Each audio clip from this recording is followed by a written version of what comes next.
Hola, en esta ocasión vamos a revisar cómo se hace el diseño emocional para cada una de las 5 emociones. Empezamos en orden y la Matea las distribuye de la manera más sencilla, de la más básica a la más complicada. Compleja será amor, la más básica es miedo. El día de hoy toca ver cuáles son los elementos de miedo. Algo que quiero explicar desde el principio es que las emociones no se hicieron para que nadie las sufra. Están puestas por una razón específica y le ayudan a las personas a resolver los problemas que sienta que son necesarios o cotidianos. Todas las emociones tienen un regalo escondido. El miedo tiene un regalo muy claro. El miedo sirve para sobrevivir, para poder enfrentar aquello que nos causa una amenaza o un riesgo y que no estamos preparados para poderlo resolver porque no tenemos suficientes datos. Comencemos. Miedo.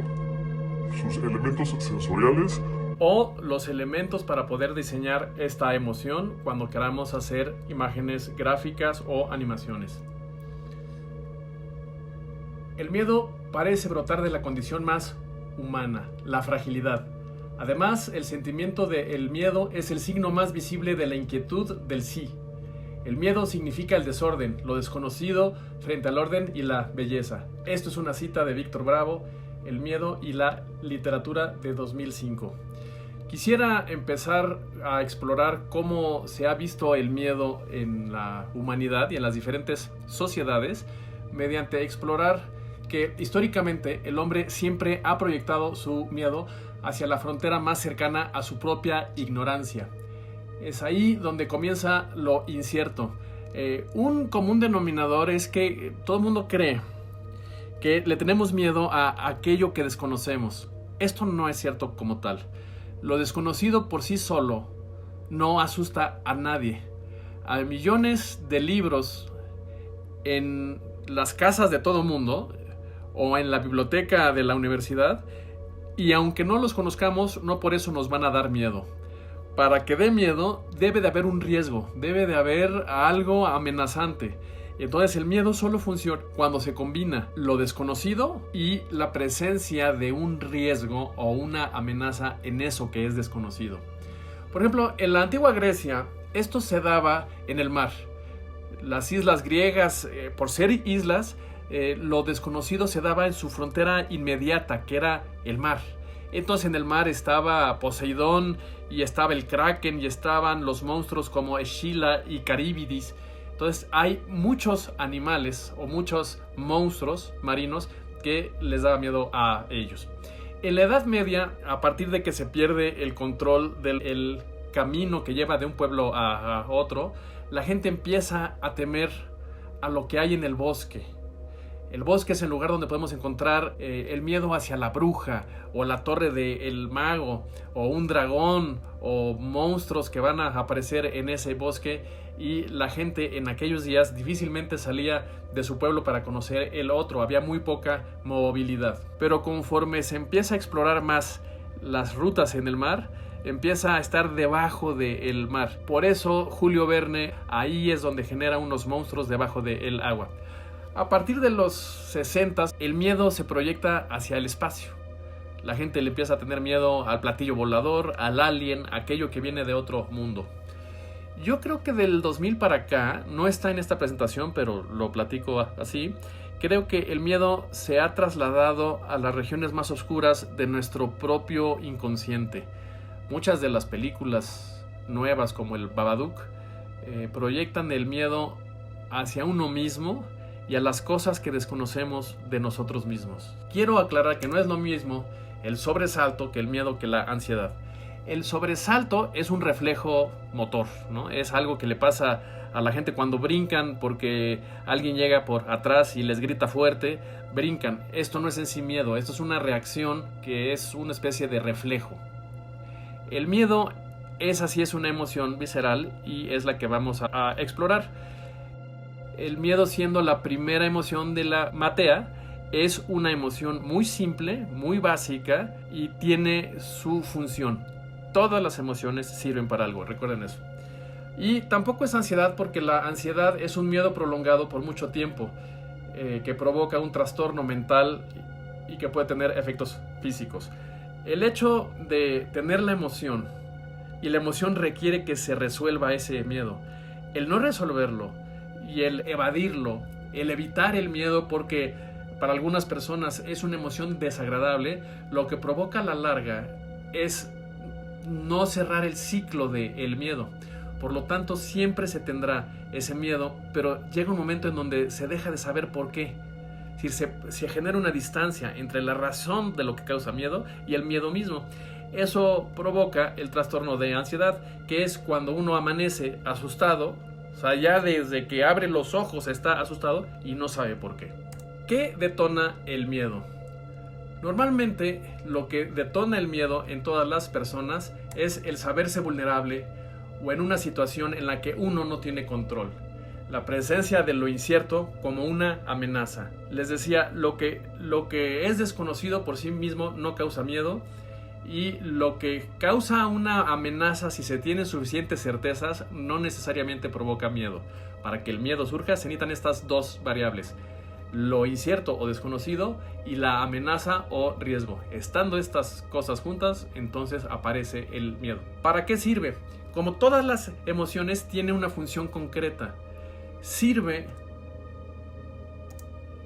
porque altera nuestro cuerpo para que podamos obtener más información sobre la naturaleza de esa amenaza. Si lo que lo provoca es el desconocimiento ante la sensación de riesgo, miedo nos va a regalar la información necesaria para que esta amenaza no sea del todo desconocida. Nos va a dar datos. Para eso va a hacer algunos cambios en el cuerpo. Estos serían algunos de los cambios. Su corazón late más rápido, se inmovilizan, las pupilas se hacen grandes, se respira mucho más rápido, hay un sudor frío, los cabellos erizados, la saliva cambia de sabor, no sé si lo hayan podido detectar, y se aumenta la sensibilidad a los ruidos, pero en general todos los sentidos están alterados. ¿Para qué? Cada una tiene una explicación. El corazón late más rápido para llevar oxígeno a todo el cuerpo y poder liberar la adrenalina. Inmoviliza porque si hay algo desconocido a lo que le tengo miedo y yo puedo quedarme quieto, los ruidos que oiga, los sentidos que reciban información no serán ruido mío, será ruido de esa amenaza. Entonces el cuerpo inconscientemente se queda quietecito y calladito para poder descubrir qué es aquello que está amenazando. Las pupilas se hacen grandes justamente para que podamos recibir más luz y poder entender o ver mejor qué es lo que hay a los lados. Se respira mucho más rápido, no es una respiración profunda, es más bien una respiración rápida que lo que está es detectando olores en el aire. De esa forma, cosas que no se puedan ver pero que se puedan percibir mediante el olfato, las vamos a descubrir. El sudor frío nos ayuda a tener mucha más sensibilidad en el tacto, porque detectamos corrientes de aire. Si algo se mueve y no lo podemos ver, podemos recibir la vibración, o si ustedes quieren, la corriente de aire que produce ese objeto que se mueve. Los cabellos erizados es para lo mismo.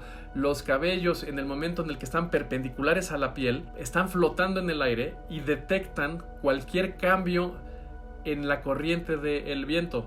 Esto y la piel mojada con el sudor frío nos ayudan a descubrir cosas invisibles que estén en otros lados, no necesariamente hacia donde vemos. Recuerden que el cuerpo se hizo no para estar vestido. Entonces, en un primer momento donde el humano era un animalito más, esto le permitía a su piel poder detectar cosas en sus espaldas, cambios de temperatura o cambios en la corriente de los vientos. El cambio de sabor en la saliva sirve para detectar sustancias. La boca se vuelve más aguzada y normalmente es un sabor agrio el que nos viene cuando estamos asustados. Se aumenta esta sensibilidad a los ruidos para tener una mejor audición. Nuevamente, si no lo podemos ver o si no podemos sentir, a lo mejor lo que podemos es escucharlo y entenderlo. Toda esta información sumada nos van a dar los suficientes datos como para que sepamos calcular o calibrar qué tan amenazante es realmente este riesgo que al principio solo adivinamos. Pero si le damos el ciclo completo al miedo, el miedo nos va a revelar todo lo que nos pueda dar acerca de esta amenaza. Por eso conviene no bloquearlo, sino permitir que siga su ritmo. El miedo por sí mismo se autodestruye. Cuando tengamos suficiente información, la mente inconsciente tomará una decisión sobre qué hacer con esos datos y el miedo suele pasar a alegría si sentimos que realmente no era una amenaza, o a enojo en el caso que necesitamos confrontar esta amenaza. Los ejemplos que tenemos en el arte son muy vastos. El miedo ha estado presente desde siempre. Entonces, por ejemplo, tenemos esta cabeza de una gorgona de la isla de Fasos en el siglo IV a.C., en donde pueden ver que estas gorgonas se utilizaban para asustar a los intrusos. Todavía hasta Roma se utilizaron para proteger la entrada de las casas. Entonces es muy común en la entrada de los templos o en la entrada de las casas, en donde hay algo valioso y que quieren como espantar a los intrusos, que pongan esta figura. La gorgona en sí mismo tiene la cara deformada, que sería una de las primeras características de diseño. Tiene los ojos espeluznantemente grandes, unos colmillos afilados, y en sí toda ella es grotesca por deformada. Esta sería una manera de entrar a lo que es el diseño emocional del miedo. Hay una cultura que es buenísima para entender el miedo y son los japoneses. Los japoneses viven en una isla que tiene o suele darse mucho la niebla. Y en la niebla las cosas que se ven no siempre se pueden confiar. Si se han dado cuenta, las películas de miedo japonesas o sus cómics o su animación tienen un perfecto entendimiento del miedo. En esta representación lo que podemos ver es un tengu, que es una especie de espíritu como casi pájaro que está aquí atacando a un monje, ¿no? Entonces está todo distorsionado. Regresaríamos a la idea de lo grotesco y hay un elemento más.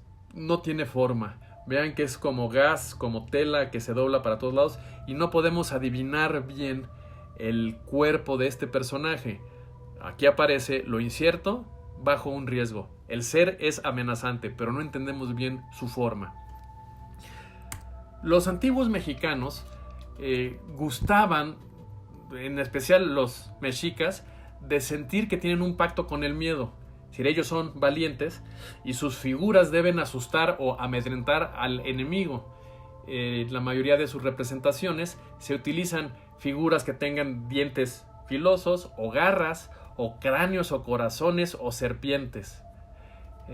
Muchos exploradores extranjeros que posteriormente visitaron México encontraban estos personajes fascinantes y decían, por grotescas, logran ser sublimes, logran ser tan hermosas que no podemos apartar nuestra vista, aunque nos da muchísimo miedo ver a la madre de los dioses, que es la que ven en estas fotos, la Coatlicue, como un ser espeluznante pero fascinante al mismo tiempo. En la época medieval tenemos al Codex Gigas. Esta es una representación del diablo. Una vez más están aludiendo a la deformidad y a las garras, a los dientes. Este personaje tiene 2 lenguas o los cuernos, como una especie de deformación, ¿sí? Entonces en la deformación anatómica tenemos uno de estos elementos que hemos estado viendo como una constante. Lo que es interesante es que en la mayoría de los ejemplos que hemos visto se utilizan colores cálidos, están muy en la paleta de los rojos. Aquí solo la cara del diablo es verde. En el Renacimiento siguen utilizando esta paleta roja. Hieronymus Bosch, que era el artista de la corte en España, hace unos cuadros. Se le llamaba el pintor de los diablos porque era muy bueno haciendo estas figuras de espanto, ¿no? Esto sería la imagen del infierno. Entonces ven a personas torturadas por diferentes demonios según los pecados que hayan cometido en su vida. La forma de llegar al miedo es la misma. La deformación, el hacer seres antropomorfos grotescos que tengan garras o que tengan dientes o que tengan alguna deformidad terrible y que pongan en sufrimiento físico a los hombres. Se puede ver el manejo de los colores. Aquí los cálidos están yéndose hacia colores oscuros. El oscuro sería otra de las características que vamos a empezar a ver, cada vez se desarrolla más, porque la oscuridad nos ayuda a esconder una parte del todo.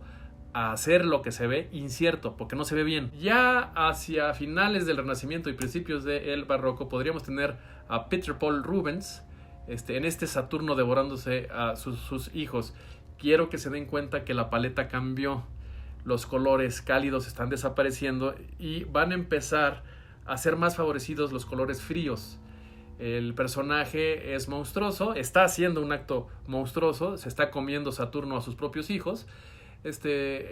Y en este caso podemos ver cómo le arranca la piel del pecho, pero los bigotes del personaje se confunden y se combinan con la piel del bebé. La mirada es una mirada desquiciada, solo podemos ver como absoluta furia, pero no podemos entender qué es lo que está pasando por esta mente. Seguramente es la mente de un loco. En la siguiente es de Goya. Son dos brujas, en realidad son dos viejas que comen, pero la gente le ha querido llamar las brujas, ese es como el apodo oficial de este cuadro, en donde pueden ver cómo las figuras se fusionan con el fondo, es decir, se baten con la oscuridad que está atrás y no podemos entenderlas bien, no están construidas de manera simétrica o bajo una estética que podamos entender, están deformes y no podemos adivinar sus intenciones, pero podemos asumir que quieren algo malvado. Fuseli hace varias imágenes que tienen que ver con el miedo. Él es uno de los primeros románticos. En el romanticismo se exalta mucho la figura de los fantasmas, de los muertos, de las cosas que no se pueden explicar. El romanticismo reacciona en contra del neoclásico que buscaba explicarlo todo.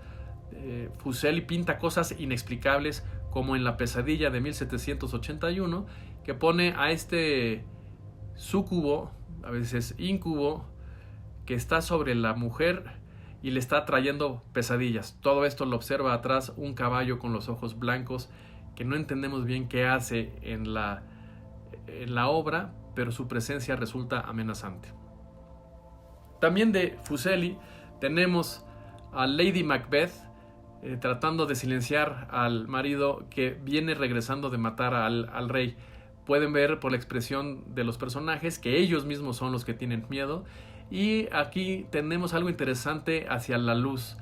Vean el manejo de la luz, vean cómo están usando un alto contraste. Tenemos la figura de los que están asustados con mucha luz, pero las sombras se vuelven sombras muy fuertes y en su mayoría lo que más predomina en la obra es la oscuridad. ¿Sí? Tenemos una oscuridad predominante que también va a ser uno de los sellos del miedo hacia nuestras épocas. Otra vez Goya, tendríamos aquí a Saturno devorándose a sus hijos. Como ven, es un tema que se relaciona con el miedo. Pueden ver la deformidad del personaje.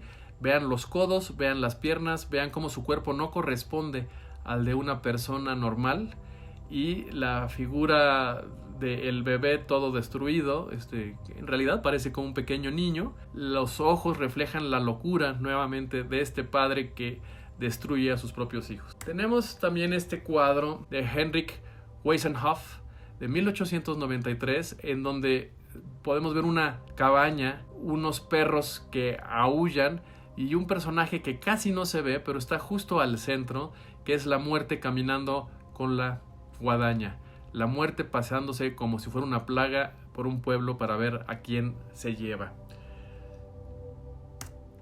Tenemos hacia las vanguardias, a la vanguardia del puente, los alemanes que son expresionistas, que se hacen llamar a sí mismos Der Bruch, la generación del puente, busca las emociones fuertes y una de ellas, las que más les gusta, es la emoción del miedo.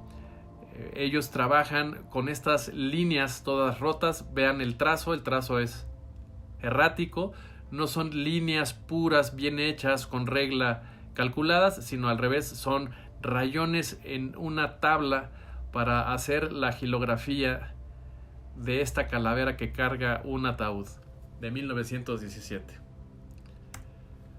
Regresando a los colores fríos, tenemos a Edvard Munch haciendo esta lucha contra la muerte. Edvard Munch es un artista que tuvo varios traumas en su infancia, tendría razón para tenerle miedo al proceso de la vida y sobre todo a lo pronto que es el proceso de la muerte, por las varias muertes que tuvo de su mamá, de su hermana y en fin, de muchas personas.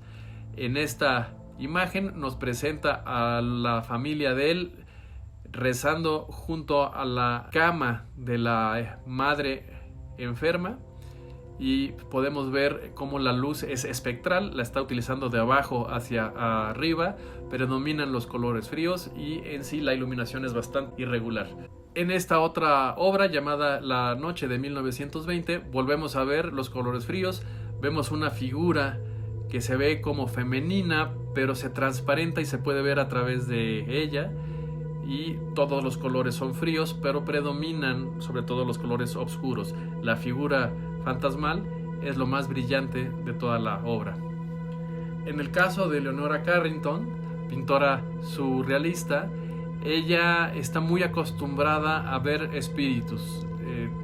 También por su historia personal, ella tiene un problema específico con los aparecidos y con los espíritus, y ella lo representa de esta forma. Son deformes, tienen cuerpos extraños, utiliza los colores fríos y favorece la oscuridad. En el caso de Francis Bacon, hace es una parodia de otro cuadro. El cuadro original es de Velázquez, el retrato del Papa Inocencio X. La versión de Francis Bacon lo muestra en su trono de papa pero muerto, y para remarcar que está muerto, la quijada está vencida como le sucede a los cadáveres. Vean cómo el trazo que escoge es un trazo no uniforme, sino al revés, rasposo, borroso, que logra a través de usar pinceles secos para poder generar accidentes en el trazo y hoyitos dentro de la línea, para que no sea una línea derechita. Y por último podríamos ver a Giger, que es el mismo autor que diseñó el Alien. Este personaje, vean cómo le gusta usar los contrastes de luz y de sombra, favorece los colores fríos y la deformidad. Utiliza mucho los dientes y las garras y está básicamente teniendo los mismos elementos que ya vimos, pero al estarlos utilizando a partir de 1978, pero los podemos ver en las últimas películas de El Alien, podemos decir que entra al siglo XXI utilizando los mismos elementos para poder generar miedo. Resumiendo, los elementos visuales para poder generar miedo son un formato vertical, porque es una emoción rápida. Como composición, la línea del horizonte es confusa, se mezcla con el resto del fondo, no vemos bien dónde acaba el piso y dónde empieza la pared en el fondo. En cuanto a color, predominan los oscuros, es más negro que blanco, digamos un 70% negro contra un 30% blanco, o un 80% negro contra un 20% blanco. Es un error común irse al 100% o al 90% negro. Si la imagen está demasiado oscura, no se ve y no se entiende. Debe de haber contraste, debe de haber cosas muy claras contra cosas muy oscuras. Se percibe un mejor impacto si se contrastan los oscuros con colores claros, desaturados y fríos, es decir, la gama de los azules y de los verdes, ¿sí? Pero desaturados. Brillantes no, porque lo brillante le da mucha energía y el miedo es como una pérdida de energía, una pérdida de movilidad, ¿sí? Han llegado, en los casos que hemos visto, a funcionar también los amarillos desaturados, pero honestamente recomiendo más los fríos. Los trazos. Los mejores trazos para abordar el miedo son vaporosos e indefinidos. Trazos variables que no muestran uniformidad. Recuerden, no trazados con regla o con escuadra. No son líneas de Illustrator perfectamente trazadas. Tendrían que ser trazos que se van perdiendo, que están como peluchosos, como hechos secos con agujeros. Las referencias a los elementos pueden ser la niebla o el humo o el juego de sombras o cualquier recurso que puedan ustedes utilizar que oculte una parte del todo. Hay que generar un obstáculo para que el ojo no permita verlo todo de un golpe, que están las cosas escondidas, ya sea entre sombras o entre niebla o lo que ustedes digan. También funcionan las superficies reflejantes, como los espejos y los charcos, pero con la aclaración de que estos espejos o charcos nunca deben ser limpios. son espejos que les faltan pedazos o que están oxidados, o charcos pero que están con agua puerca, sucios o con piedritas, ¿sí? También funcionan las texturas de piedras erosionadas. Hacia la proporción, las deformidades ayudan. Las alteraciones en el cuerpo, para que no se vean normales, estas favorecen al miedo. Tiempo. Para poder animar o para poder hacer películas con esta emoción, se necesita variar el tiempo de rápido a lento y de regreso, pero no deben de generar patrones coherentes. Debe de haber una ruptura constante en las secuencias.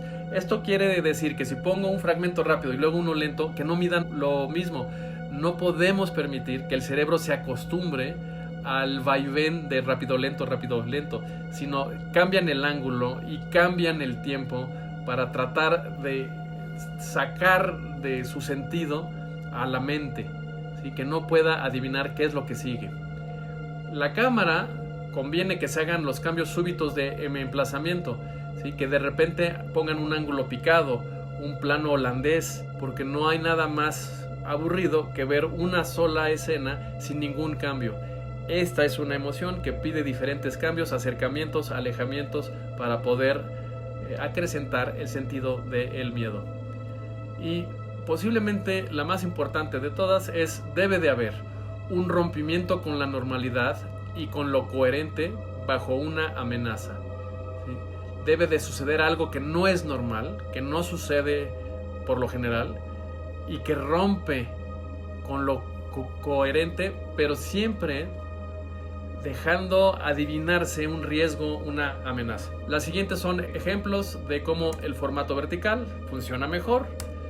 La composición, vean el horizonte, traten de encontrar dónde se acaba el piso y es un poco difícil de ver, o de plano no hay un piso.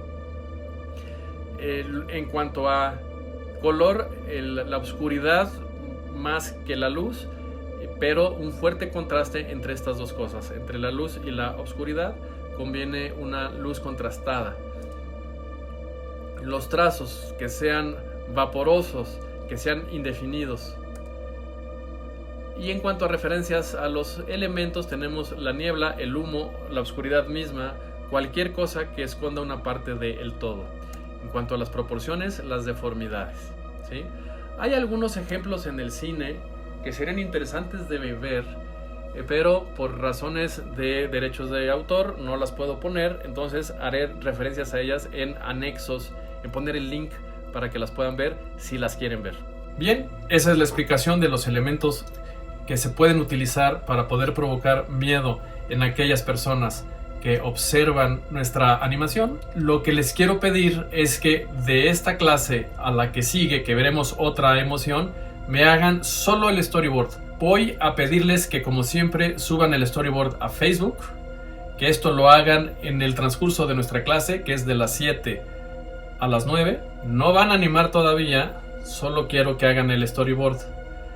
Los elementos para animar van a ser comunes entre varias animaciones, porque acuérdense, se supone que estamos desarrollando las emociones de la historia que ustedes escribieron y del boceto, ya sea de drama o de épica, que ustedes decidieron les quedó mejor.